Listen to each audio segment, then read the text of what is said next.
Bienvenue à toutes et à tous pour un nouveau rendez-vous de Les yeux dans les yeux. Alors, les yeux dans les yeux, ça ne sera pas avec moi, ça sera avec le monsieur qui est avec nous, en l'occurrence Antoine Scanu. Bienvenue. Merci, bonjour. Juste avant qu'on démarre Les yeux dans les yeux, je voudrais vous préciser une petite chose, mais il va nous le dire tout de suite. Il est originaire de Corse. Si j'ai la voix cassée, c'est parce que juste avant, pour qu'on fasse connaissance, nous avons chanté les chants polyphoniques corses. Exactement, et là, on s'est plutôt pas mal débrouillé. On ne refera pas une démo parce que du coup, la voix est un peu éraillée, mais Pour la mienne, c'est voilà, terminé. tout à fait. Originaire de Corse, les yeux dans les yeux, c'est quelque chose, c'est une appartenance, c'est quelque chose qui vous a guidé, qui vous guide aussi dans votre J'allais dire vie. presque tout autant parfois que les collaborateurs, ça développe beaucoup de fierté et d'appartenance, oui, ces origines corses, comme on peut les retrouver dans certains territoires d'ailleurs, mais en Corse, c'est particulièrement marqué. Oui. Alors, Antoine, on va essayer, au cours de cette émission ensemble, de comprendre ce que signifie l'expérience client pour vous, qui avez eu, pour le moment, dans votre carrière, la possibilité d'aller sur le secteur public, le secteur privé, le logement, les services associés, enfin, de découvrir finalement toutes les facettes, ou presque, que l'expérience client peut proposer. Parcours et vocation, d'abord, qu'est-ce qui a pu vous conduire dans votre carrière à arriver sur ce secteur? Alors, je crois que la notion de service est majeure et primordiale effectivement dans mon parcours, et c'est ce qui m'a souvent attiré, c'est d'être au service des autres, d'une collectivité, d'une cause ou autre. Et donc tous les métiers que j'ai pu parcourir, et quand on cite de grandes sociétés auxquelles j'ai pu appartenir comme Engie ou l'Oxam, Oui. on était dans des métiers de service pleinement, ou des métiers de service directs tels que l'Oxam avec de la location de matériel pour des professionnels, ou des services auprès du particulier quand j'étais chez NG Home Service, ou des bailleurs sociaux en B2B2C, cette fois-ci quand on prestait pour des bailleurs sociaux qui accompagnaient leurs locataires. Mais cette notion de service est majeure. Alors, oui, on comprend dans vos propos. Et d'ailleurs, vous citez NG Home Service. On va quand même rappeler, pour celles et ceux qui nous regardent, que vous en avez été le directeur région, C'est ça. notamment Nord et Est. Du côté de l'Oxam, directeur régional. Vous avez été également directeur général adjoint du côté de Iserba. Ça veut dire que vous avez pu occuper, c'est là, vous allez voir qu'il va y avoir un sens, un intérêt, occuper des fonctions à la fois avec prise de hauteur, et puis des fonctions qui vous ont amené à aller sur le terrain. Moi, c'est sur ce terrain-là que je veux qu'on aille les yeux dans les yeux ensemble sur l'expérience client. C'est d'abord le terme client. Comment on pourrait le définir? Parce que c'est jamais évident de dire... Alors, on va prendre un exemple, vous en avez parlé, le logement social. Un client. Un client d'une... on achète de l'électroménager, ok, c'est un client, mais dans le logement social. Alors en fait, je pense qu'il ne faut pas se tromper de cible. En fait, quand on est dans le logement social, en fait, on passe un marché public avec un bailleur social, Oui. donc qui est notre client, mais ce n'est pas le bénéficiaire de la prestation. Le bénéficiaire de la prestation, c'est le locataire qui, lui, est logé par le bailleur social. Donc en ce sens, il faut que les équipes comprennent que celui qu'on doit servir, nous, c'est effectivement le locataire. Le bailleur social, on est lié avec lui de façon contractuelle, mais celui qu'on doit servir, c'est le locataire. Donc je ne parlerai pas de client, là.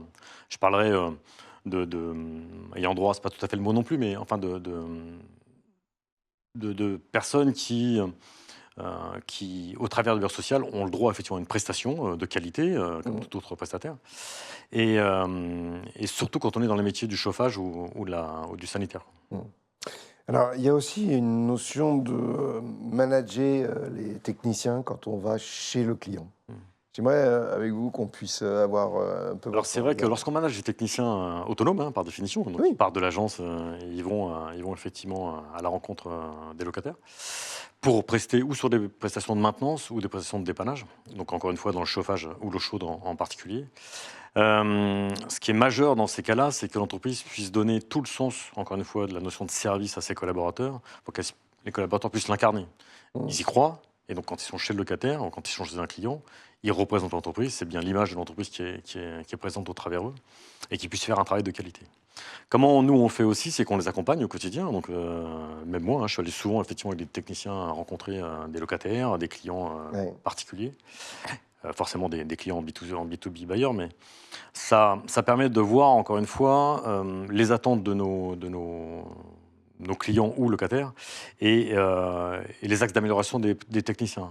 tant sur la partie technique sur laquelle ils sont plutôt à l'aise. C'est assez facile d'être à l'aise quand on est technicien en technique. Mais sur la partie comportementale, le savoir-être, où là, on s'assure effectivement qu'ils fassent, j'ai envie de dire, le minima qui paraît essentiel à chacun, c'est qu'on respecte un logement, le logement dans lequel on rentre, puisqu'on rentre dans l'intimité, cette fois-ci, des clients. Du coup, là, on est à la fois pour expérience client d'entreprise, mais également de l'individuel, du particulier. Tout à fait. Il y a une différence ou pas? Dans l'approche, peut-être? Alors, il y a peut-être une différence du bénéficiaire. Parce qu'en fait, dans un cas, en fait, c'est le client particulier paye directement son contrat de maintenance. Dans l'autre, il le paye au travers de ses charges avec le bailleur social. Après, ce qui est important, c'est que le technicien, lui, ne fasse pas de différence. Enfin, encore une fois, on a quelqu'un à qui on doit faire une prestation, peu importe qu'il soit issu d'un bailleur social ou issu d'un client particulier. C'est le même niveau de prestation. Et puis après, c'est plutôt le niveau contractuel qui va lier chacune des parties, encore une fois sur le bailleur ou sur un client particulier, qui va définir les actions qu'il va mener. Mais en tout cas, il ne doit pas y avoir de différence entre les deux typologies de clients. À vous écouter, Antoine Scanu, j'ai un peu le sentiment que l'expérience client, on pourrait dire que la première langue, c'est la pratique. Mais pleinement. Enfin, pleinement.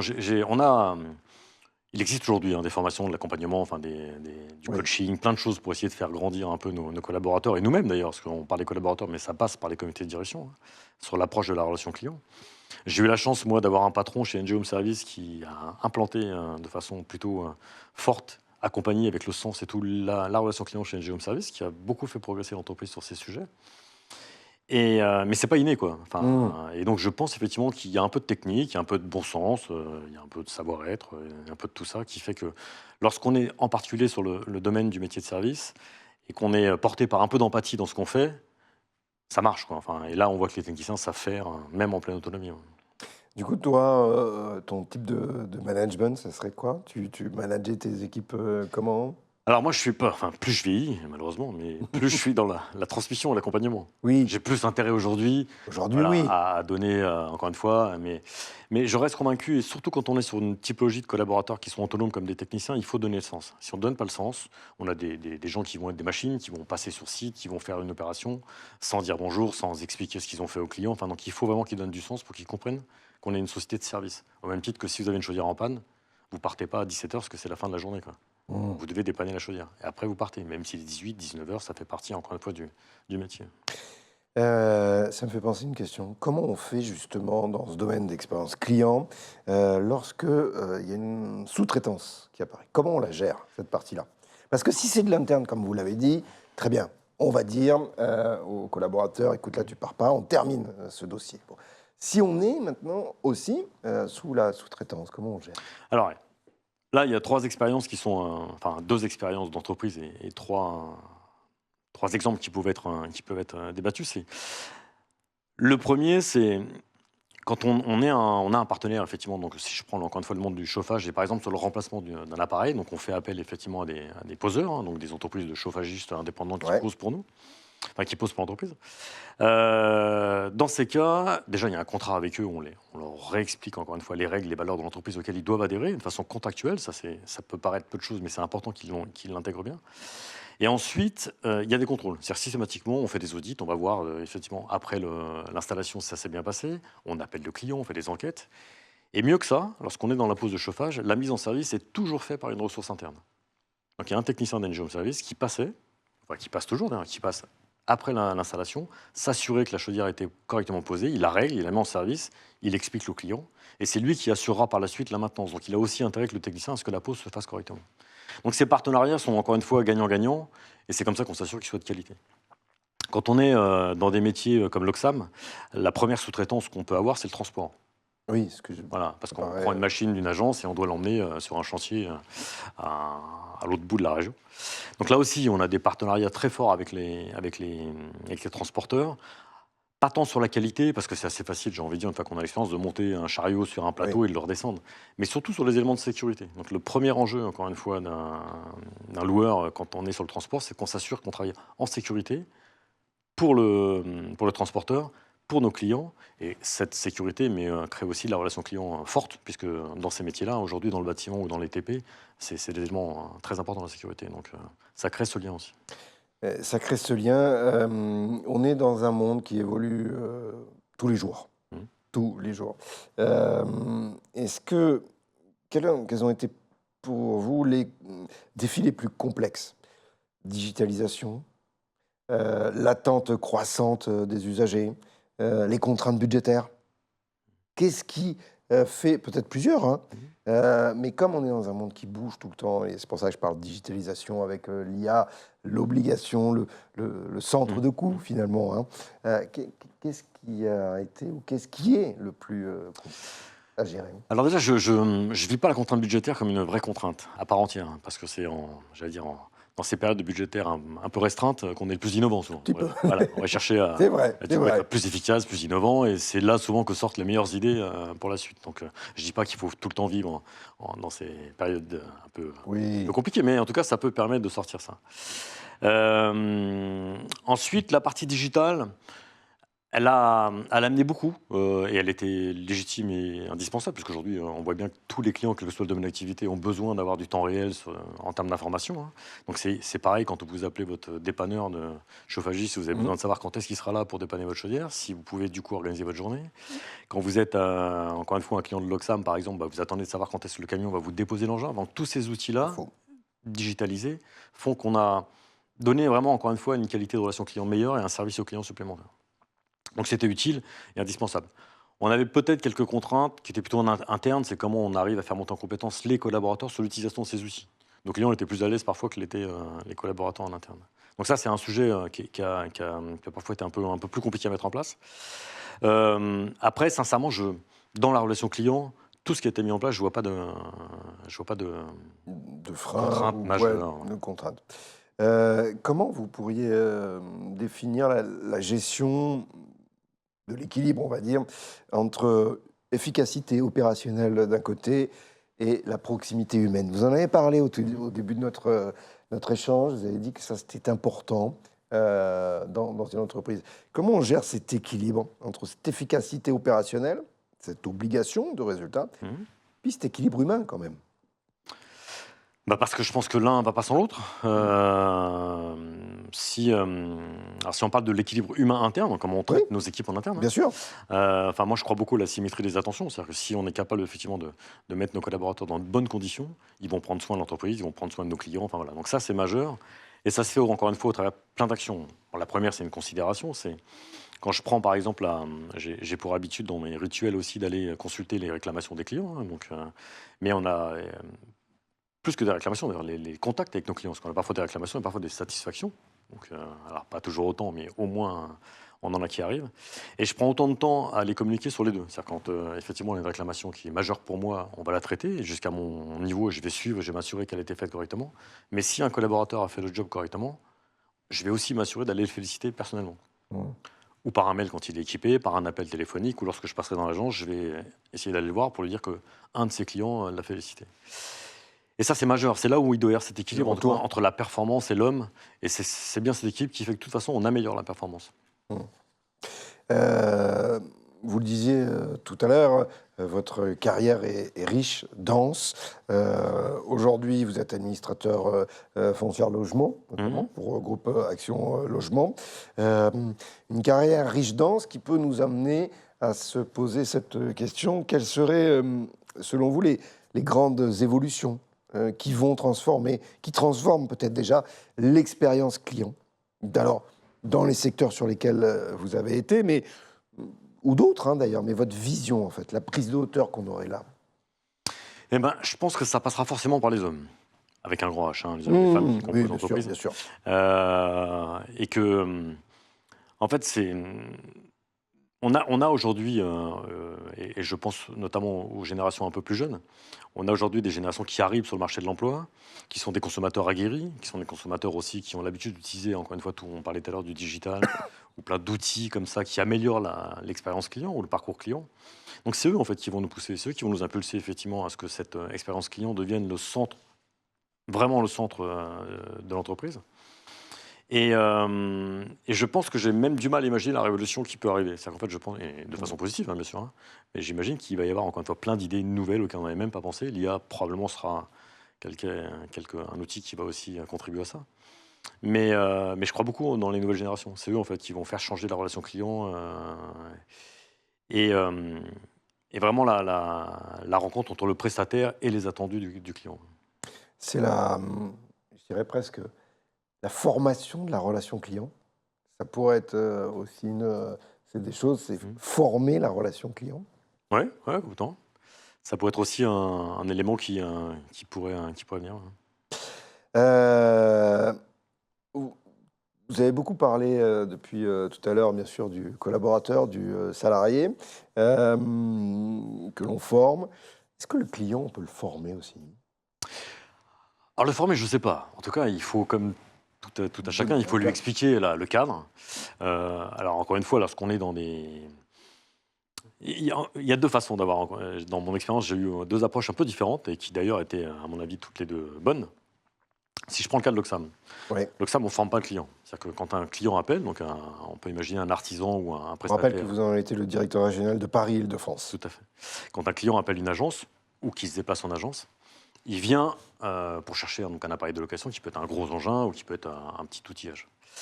Ce qui est sûr, c'est que ce n'est pas son quotidien. Lui, son métier, c'est pas de s'assurer qu'il aura le bon matos au bon endroit le lendemain. Donc, Mmh. souvent, il le fait dans l'urgence. L'Oxam, et c'est vraiment une belle école à ce sujet, l'Oxam, ils disent oui, systématiquement. Vous allez dans une agence, peu importe qu'on ait le matos ou pas, on dit oui. Donc on répond oui au client et ensuite on met sous stress nos équipes qui, elles, vont s'assurer que dans le réseau, donc là on parlait du réseau francilien que je manageais, on va trouver encore une fois l'outil ou la machine qui correspond. Le client, c'est transparent pour lui. Par contre, il sait qu'on va dire oui. Donc même s'il a besoin d'une machine à 22 h pour le lendemain matin 7 h, il sait qui appeler et on va trouver la solution pour lui amener la machine le lendemain matin 7 h. Ce que vous dites, ça me fait penser à cette phrase que moi je m'applique beaucoup. Je dis, on s'excusera de demander pardon après. C'est ça. C'est un peu ça, non? Exactement. Et donc là, je pense qu'il faut l'éduquer, mais dans ce sens-là. C'est-à-dire qu'il faut dire au client, on t'éduque à te dire, te pose pas la question, tu viens chez nous, on va trouver une solution.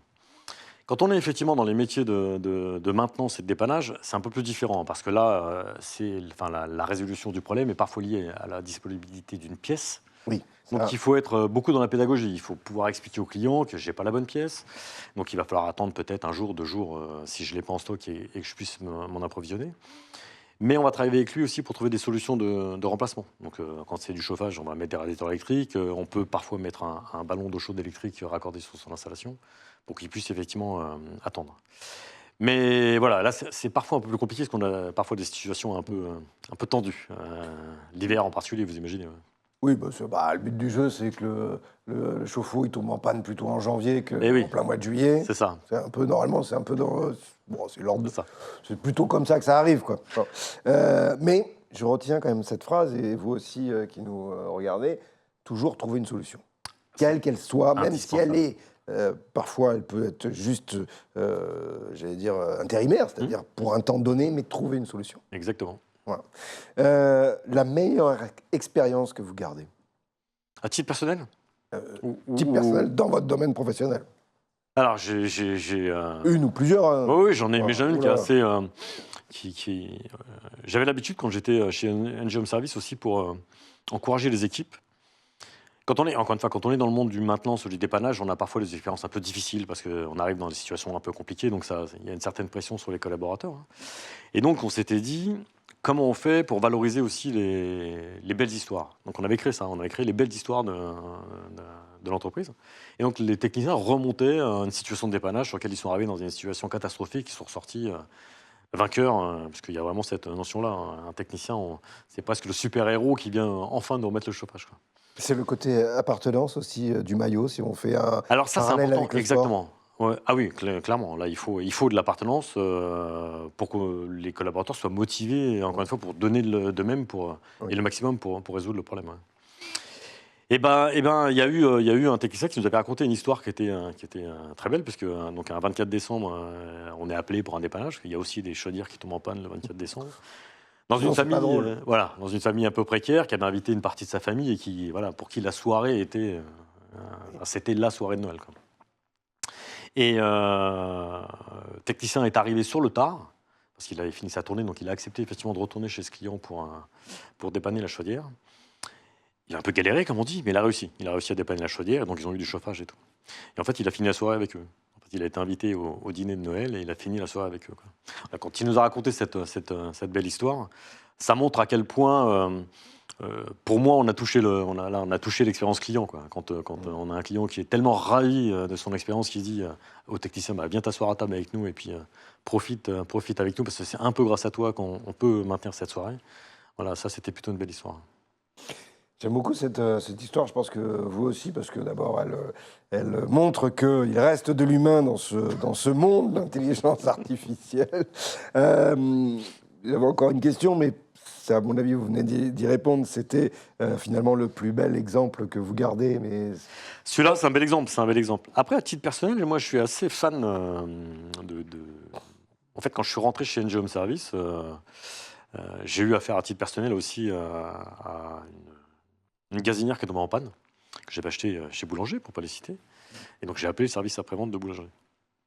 Et j'avais été scotché, vraiment scotché par l'expérience client, au sens positif, hein. Parce que j'avais eu une collaboratrice au téléphone qui, déjà dans l'accueil, était top, qui avait fait un pré-diagnostic avec moi, qui s'était assuré du coup que le technicien avait la bonne pièce, qui m'avait rappelé la veille pour s'assurer que j'étais toujours présent. Enfin, voilà. J'avais trouvé vraiment le parcours super. Le technicien est venu, il a résolu la panne. Elle m'a rappelé après pour savoir si tout allait. Donc j'avais vraiment une très belle expérience. On s'en est enrichi, hein, chez Home Service. On avait un peu, du coup, copié cette bonne expérience. J'avais même, d'ailleurs, écrit au DG de Boulanger à l'époque, que j'avais rencontré, cette initiative, donc, qui était ravi qu'on fasse un feedback sur ses équipes.